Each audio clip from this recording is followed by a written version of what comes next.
Shalom, brothers and sisters. I am Sister Yahawashi Hadessa, And I'm Sarah. and welcome to the last word.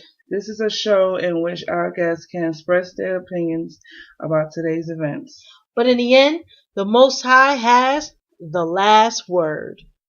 So I'll ask the questions, and each guest can answer individually, no talking over each other.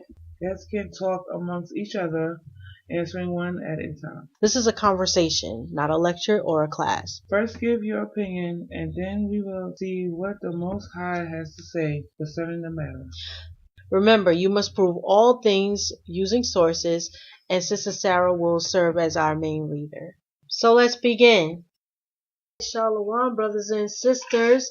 I am Yahawashi Hadessa, Sister Sarah. and we are here with another episode of Yahawashi's Last Word. Tonight, we have our guests, Brother Shalaka Bar Shalom, shalom. and Brother Malakia. Shalom. And we will be talking about the topic. It's a threefold question tonight. Oh boy. So the topic is, was Yahawashi in the Old Testament? And did Yahawashi write the Bible? Where did the word come from? First and foremost, we like to give all praises to the Most High Yahweh and His Son Yahawashi, our King, the one is to come, the one who is to sit on the throne of David, and whose kingdom shall last forever and ever. Amen. Amen. So where was it again? You came at us with a whole lot. Okay. We'll do the questions one at a time, but the second one is going to be a double question. Okay? Okay. So the first question is, was Yahawashi in the Old Testament? Khan. This has been a debate in the Israelite community between Torah Center Israelites and also the Israelites that believe in the New Testament as well. Basically the whole Bible in general, Old and New Testament. And personally, in my opinion, I believe he was. How was the Israelites, our ancestors, able to escape the captivity underneath the Pharaoh into the wilderness? You see, it had to be Yahawashi there with them to guide them. We couldn't have done it on our own. What do you think, Malakia? Well, my opinion is, I believe he was in the Old Testament. Like you said, it's an ongoing debate between Torah Center brothers and sisters and Messianic brothers and sisters. Mm-hmm. Torah Center, they're basically saying that he wasn't in the Old Testament and that he wasn't even a Messiah. For us Messianic, we come and say, yes, he was in the Old Testament. He was with God the Father himself. He was with him, he counseled with him, and that we do choose to believe that the Messiah was spoke of. We know he was spoke of in the Old Testament, but we believe he was in the Old Testament as those were some of the judges and the prophets and the people that the Most High set up to lead Israel out of captivity when we came out of captivity in Egypt and out of certain other captivities. Khan. All right. Our second question is a double question. Did Yahawashi write the Bible? Where did the word come from? As you see, wow, man. When hearing that question, it takes me back to my experience street teaching. And you have a few hecklers that will call themselves trying to crack a joke on our king, Yahawashi. I'm saying, that nigga did not write not one book. Where's his book at? You know what I'm saying? This goes to show you the ignorance in their learning. I don't remember Yahawashi ever mention out of his mouth that he did write a book. True. You see what I'm saying? And it's just like, if you actually pay attention and read the scriptures, you will know this. But instead, you rather come out and try to make fun or crack a joke on the Messiah. You see what I'm saying? But then again, people are destroyed for lack of knowledge. What do you think? Well, did he write the Bible? Now, that is a really serious question right there. Yeah. My opinion on it is that we know each scripture of the book is inspired by God the Father himself. Mm-hmm. But then the Messiah actually wrote it. Now, that's something that I'm definitely waiting for our part of the show to go through the scriptures and see what the scriptures say. Because that got me curious now. That got me real curious right now. So I can't wait till we even get into that part of the show. Like I said, I know I was always taught that scriptures is heavily derived by God the Father. And we know during the time of when Moses got the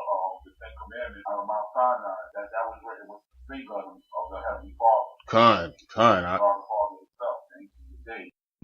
And just to even bring that up as the Yahawashi wrote the Bible, that's an insight you get. That's the insight when you get right now. Okay. So, are you ready to dig in and find out what the Most High has to say?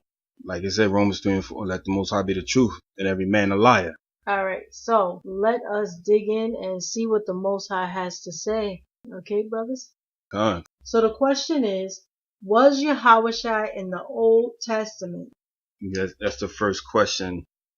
I'm sure Brother Malachi can attest and agree with me on this, because we dealt with someone regarding this question. Let's take a look at the book of Isaiah, chapter 7, verse 14. Isaiah chapter 7 verse 14. Therefore the Lord himself shall give you a sign. Behold, a virgin shall conceive and bear a son. A virgin shall conceive and bear a son. Where have we heard this same story before? Continue. And shall call his name Emmanuel. Shall call his name what? Emmanuel. Shall call his name Emmanuel. Let's not forget that. Yeah, continue. Read. Verse 15. Butter and honey shall he eat, that he may know to refuse the evil and choose the good. Refuse the evil and choose the good. And remember in Proverbs 8:6-8, all the words of my mouth are in righteousness. Let's go to Matthew 1:21-23. Matthew chapter 1 verse 21. And she shall bring forth a son. Say it again. And she shall bring forth a son. That sounds familiar. Didn't we read that in Isaiah? Yeah. Go ahead, read. And thou shalt call his name Jesus. Shall call his name what? Jesus. Shall call his name Yahawashi. Go ahead. For he shall save his people from their sins. For he shall save his people from their sins. He never said anything about saving all nations. For he shall save his people from their sins. Go ahead, continue. Now all this was done, that it might be fulfilled which was spoken of the Lord by the prophets, saying... Yeah, Akim, where it says spoken by the law of the prophets, who was they talking about, King? Back me up here. When they were talking about the spoken of the Lord of the prophets, they were talking about the prophet of Isaiah, what Isaiah had mentioned. There we go. You see that? And did we not read that in Isaiah? The same story? Yes, it has the same word when we read it. Yeah, so what is these brothers talking about that he was not in the Old Testament? Go ahead, continue. Verse 23, Behold, a virgin shall be with child, and shall bring forth a son, and they shall call his name Emmanuel, which being interpreted is God with us. Look at that. And we heard that same name in the Old Testament, Emmanuel, and it's mentioned again here in Matthew in the New Testament. True. So what is these brothers talking about that he was not in the Old Testament? What do you think, Like you said, what are they talking about? He's not in the Old Testament. And right there, you see a prophecy from the Old Testament. This is spoken of him, and then you see it backed up again in the New. But also for us to show that he's in the Old Testament, you go to the book of John, chapter 1. Yeah, go to John 1. 1 and 1. John 1 and 1. That's right. John 1, verse 1. In the beginning was the Word. Now, listen to that. Now, it's also just like the first book of your Bible, Genesis 1 and 1. In the beginning. But this time it says, in the beginning was the Word. Go ahead, read. And the Word was with God. The Word was with God. And the Word was God. And the Word was God. So the Word was with the Heavenly Father. And the Word was God. So you read it? The same was in the beginning with God. The same was in the beginning with God. Can you jump down to I believe it's verse 14? Verse 14. And the Word was made flesh and dwelt The Word was flesh. Made flesh. So the Word was beginning with God, and the Word was God. But now when we go down to verse 14, it says the Word was made flesh. Read on. And dwelt among us. And it walked among us. He preached among us. But the Word was nice. just like you get in Genesis, in the beginning. Remember in Genesis, it said in the beginning. So that means that in the beginning. And in the beginning was the Word. So we know that the Word of God was in the beginning of the Old Testament. As a prime example, who you think was spoken to Moses at the burning bush? The Word of God. Mm-hmm. Now it's telling you the word was manifested in the flesh. He walked among us. So yeah, he taught and he spoke. And he, like it says, he walked among us. Continue reading something. And the Word was made flesh and dwelt among us, and we beheld his glory, the glory as of the only begotten of the Father, full of grace and truth. Begotten of the Father. Now, like you just read, Isaiah said that he would be born of a virgin birth. His name should be called Emmanuel. That's right. We go to Matthew, it says she conceived him and named him Jesus. Yep. Now, we know Jesus is a Greek English title of his name. That's not his name. We know what his name is in the Hebrew. So please don't get confused. These are just titles that he goes by. But he says his name will be Jesus now. Now, we all read the story of Christ. Christ was what? The only begotten Son of the Most High, the Heavenly Father itself. I'm telling you right here in John that he was the only begotten of God. So please tell me how the hell that Christ is not in the Old Testament. Exactly. To land me back off of Brother Malachi, give 1 Corinthians chapter 10, verses 1 through 4. You see, I mean, the ignorance of these brothers, man. Seriously. 1 Corinthians chapter 10, verses 1 through 4. All right, this is 1 Corinthians chapter 10, starting at verse 1. Mm-hmm. Moreover, brethren, I would not that ye should be ignorant how that all our fathers were under the cloud, and all passed through the sea. Oh, passed through the sea. Talking about the Red Sea. Go ahead, read. And were all baptized unto Moses in the cloud and in the sea. All the children of Israel that passed through the Red Sea, that was a form of baptism. Go ahead, read. And did eat the same spiritual meat. Mm-hmm. And did all drink the same spiritual drink. It's talking about the sacrament. Go ahead, read. For they drank of that spiritual rock that followed them. Mm-hmm. And that rock was Christ. That rock was who? Christ. Was who? Christ. That's his place. They're talking about the Exodus. That's also another example of him being there in the Old Testament. Right or wrong, King? You're right. You're absolutely right. I hope they don't think that they was talking to Yahweh at the burning bush. Because They'd all no. be dead. Huh? They'd all be dead. They all be dead. Exactly. And remember, God the Father himself said, no man sees the Father. Yes. Mm-hmm. So then who was Moses talking to when he would go up into the mountain? He was talking to Yahawashi. That's who he was talking to. Yes. Talking to the word. And brother proved that. He was talking to the word. Him, Yahawashi. Get Exodus real quick to land me back off what Brother Malachi was just talking about. Exodus 33 and 20. Yeah, it's the ignorance of these brothers. Oh, you know, there's no such a thing as Yahawashi. You know what I'm saying? That's a phallus. You know what I'm saying? That's a false. Like, what? What are you talking about? If he wasn't there, then where are these scriptures coming from? We're not pulling it from the, you know what I mean? Yeah, grabbing it from the air like grabbing it from the air, you know? Seriously. Yeah, read. This is Exodus 33, verse 20. Mm-hmm. And he said, thou canst not see my face. Thou cannot what? See my face. Thou cannot see my face. That's exactly what Brother Malachi was talking about. For there shall no man see me and live. And Moses came before this powerful being. And how is it that Moses was still alive? Because it wasn't him? It was Yahawashi, man. Just like Brother Malachi said, that was the living word. Yahawashi was talking to him, telling him the laws. Right, Ak? God. Hopefully, brothers and sisters out there, they learn something from this. Yeah. All right. So, on to our second part question. Did Yahawashi write the Bible? And where did the word come from? To refer back what we were talking about earlier, like him writing the Bible. Through my study, I have not run across a verse or a scripture that mentioned Yahawashi writing the Bible.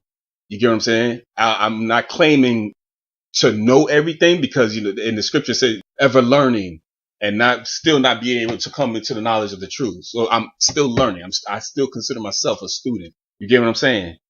But I can only go off of what's there. Remember, if the Most High be the truth and every man a liar. Get John 7, 16, 17.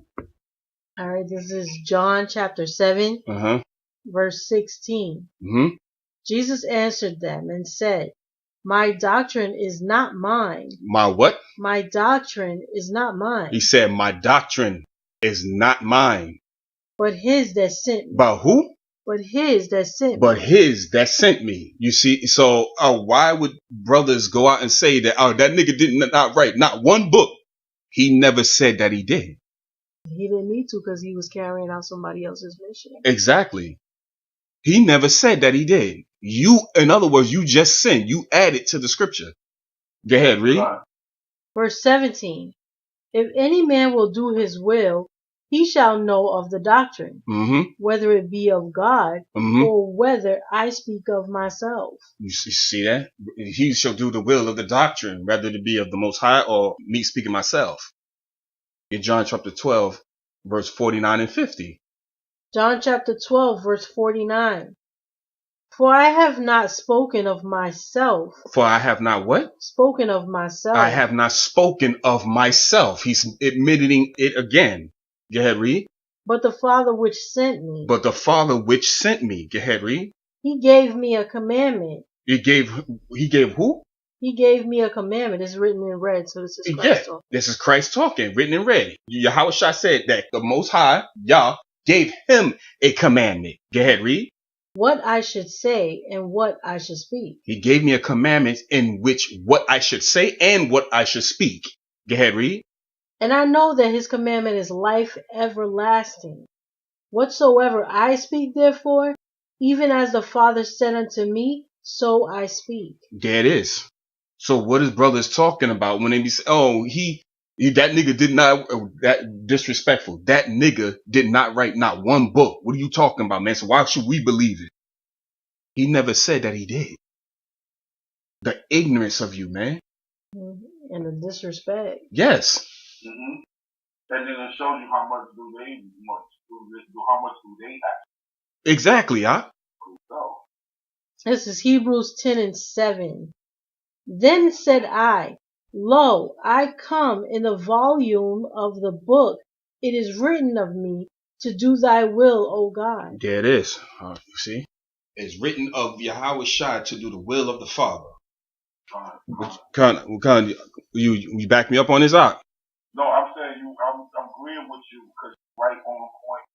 And then right on point was coming out the scripture. So just to go back what our Peter said, this is to show you how much people actually sit and read and study the scriptures. Because I'm out and make these disrespectful statements saying, oh, Christ wrote a book, and then like you just said, Christ did not write not even one page in this book. He said it. It's not my commandment. Yeah, exactly. He's letting you know this is not of me.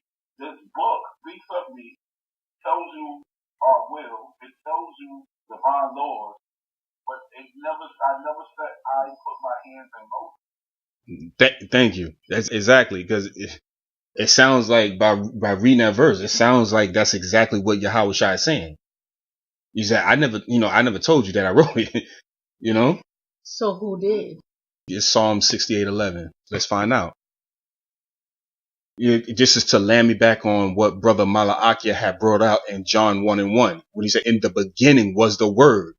Brother Malachi killed two birds with one stone when he brought that out. Psalm 68:11.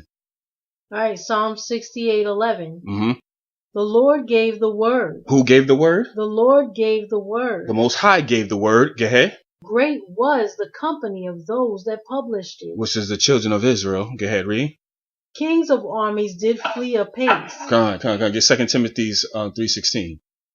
So the Most High, you heard what it said? It says the Most High gave the word. Just like Brother Malachi mentioned in John the 1st chapter. In the beginning was the word, and the word was with the Most High. All right. This is 2 Timothy 3, verse 16. All scripture is given by inspiration of God and is profitable for doctrine, for reproof, for correction, for instruction in righteousness. Continue. That the man of God may be perfect, thoroughly furnished unto all good works. You see that the scriptures came from the Most High. Okay. And if you notice, our people don't like correction, so they want to get with something else so they can be free to be themselves. That's what it is. Our brother Paul Mooney said it best. Romans 15:4. So yeah, that's the lambing back of what brother Malachi had brought out. It came from the Most High. And you have some people out there, Akim, that would even say things like this here. But we were already here. We were already here before there was a Bible, before there was. How could you say something like that when you have the scriptures that mentions this? Get read. Romans 15:4. Mm-hmm. For whatsoever things were written aforetime. Say that again. For whatsoever things were written aforetime. You know what aforetime means? Before us. Were written for our learning. For our what? Our learning. For our learning. Go ahead. That we, through patience and comfort of the scriptures, might have hope. Con. Let's go sit up there. This before there was even this. What are you talking about? But not for nothing. Isn't the scriptures, isn't it our nation's records? Yes. So if it's our nation's records, then it would make sense that it was written over time. Exactly. Just like, for example, in this country where when amendments are added to the Constitution, Mm-hmm. it's not all at one time. You know, like look at how long from when it was established to when, for example, women got the right to vote. Yeah. It was 19 amendments later. Yeah. And a big chunk of it also they stole from us. Yeah. But I'm just saying it was written over time. Mm-hmm. It wasn't written right at that one space in time, and that was the whole thing. Con. You have anything to add, King? Nothing to add. It was just right on point on that one. I was really most listening. Oh, con. Like you said, you brought out some key things. Everything that was written before time was for our learning. So with they err in their ways when they make these statements. And then one thing, matter of fact, you got something to add. The one thing that we get lost in is a title and the name. Uh-oh. Right? They so stuck on this word, the Bible. But thing is, this book has a title called the Holy Bible, means holy record. Right? With a Greek word for record. There it is. So this is a holy Greek record. I'm not Greek records, but it's a holy record of our people and our nation. I mean, come on, read the record, read the history. Mm-hmm. It's here for you to learn it. It's here to learn where you're going in your present. Remember his whole statement: to know your history was to know your future. And there it is. Anything else, Sister Hadassah? No, I think we answered that question. Okay. All right, so there you have it, folks. That was Yahawashi's last word. Tune in next time where we'll come up with more questions. And if you have a question, you could always email us at warriorsofisrael@gmail.com. Email us your questions and we'll put them in our lineup to talk about it in future episodes. Thanks for tuning in. I'm Sister Yaru Hadassah, and Sister Sarah, she was coming to us live on video, so she had to excuse herself. Tune in next time to Yahawashi's last word. Shalom.